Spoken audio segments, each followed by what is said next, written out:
بقر عید کا پہلا دن تھا۔ قربانی کے بعد ایک سیٹھ صاحب اپنے گھر کے صحن میں صوفے پر بیٹھے اپنی نگرانی میں اپنے بیٹے سے اپنے بھاری بھرکم اور مہنگے جانور کے گوشت کو مختلف حصوں میں تقسیم کروا رہے تھے۔ فلاں ران فلاں بہن کے لیے، فلاں گوشت بھائیوں کے لیے، فلاں سالوں کے لیے، اور سب سے اچھا والا گھر میں سالانہ بقر عید کی دعوت کے لیے۔ بیٹا والد کی رہنمائی کے مطابق گوشت الگ الگ کر کے رکھتا جاتا ہے۔ سیٹھ صاحب کی حویلی سے کچھ دور ایک چھوٹے سے کچے مکان میں سیٹھ صاحب کا ملازم اپنے 2 بچوں کے ساتھ رہتا تھا۔ چھوٹا بیٹا اس دن بہت خوش تھا۔ بڑا بھائی چھوٹے بھائی کی غیر معمولی خوشی دیکھ کر کہتا ہے، کیا بات ہے، آج تم کچھ زیادہ ہی خوش نظر آ رہے ہو۔ چھوٹا بھائی اپنے غیر معمولی خوشی کی وجہ بیان کرتے ہوئے کہتا ہے، بھائی میں خوش کیوں نہ ہوں، پورا سال انتظار کرنے کے بعد ان دنوں ہمیں گوشت کھانے کا موقع ملتا ہے۔ ابھی بابا کے نئے سیٹھ کی طرف سے گوشت آئے گا اور ہم اسے مزے مزے سے کھائیں گے۔ اسی درمیان باپ کے فون پر سیٹھ صاحب کی کال آتی ہے اور سیٹھ صاحب ملازم کو گوشت وصول کرنے کے لیے اپنے گھر بلاتے، ساتھ بڑے بیٹے کو بھی لانے کا کہتے ہیں۔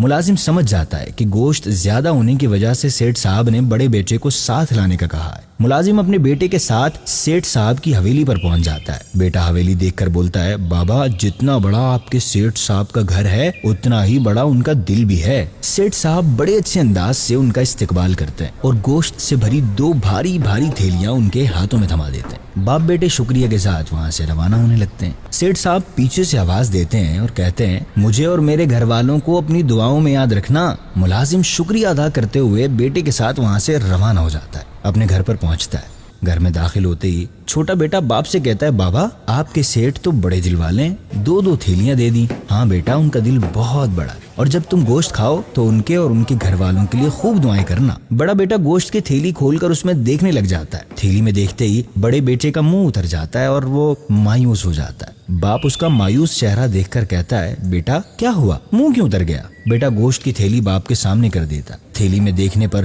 باپ کو اس تھیلی میں صرف ہڈیاں نظر آتی ہیں۔ باپ بڑے بیٹے سے کہتا ہے، بیٹا دوسری تھیلی میں دیکھو، کیا پتا اس میں صاف گوشت ہو۔ بیٹا ایک نئی امید کے ساتھ باپ کے ہاتھ سے تھیلی لے کر اس میں دیکھتا ہے تو اس میں چربی ہوتی ہے۔ چھوٹا بیٹا دونوں تھیلیوں میں صرف بنا گوشت کی ہڈیاں اور چربی دیکھ کر اپنے مایوس چہرے کے ساتھ باپ کو دیکھتا ہے اور کہتا ہے، بابا آپ کے سیٹھ صاحب واقعی دعا کے مستحق ہیں، اللہ پاک انہیں ہدایت دے اور ان پر رحم فرمائے۔ ہمارے پیارے آقا صلی اللہ علیہ وسلم نے فرمایا، لوگوں کے لیے بھی وہی پسند کرو جو اپنے لیے پسند کرتے ہو، جو اپنے لیے ناپسند کرتے ہو اسے دوسروں کے لیے بھی ناپسند کرو۔ مستحب اور بہتر یہ ہے کہ قربانی کے گوشت کے 3 حصے کیے جائیں۔ البتہ اگر کوئی شخص اپنے قربانی کے جانور کا سارا گوشت خود ہی رکھ لے تو اس پر کوئی گناہ نہیں، لیکن یاد رکھیں قربانی کا موقع اللہ پاک کی رضا حاصل کرنے کا بہترین موقع ہے۔ مستحقین میں گوشت تقسیم کر کے اللہ پاک کی رضا حاصل کیجیے۔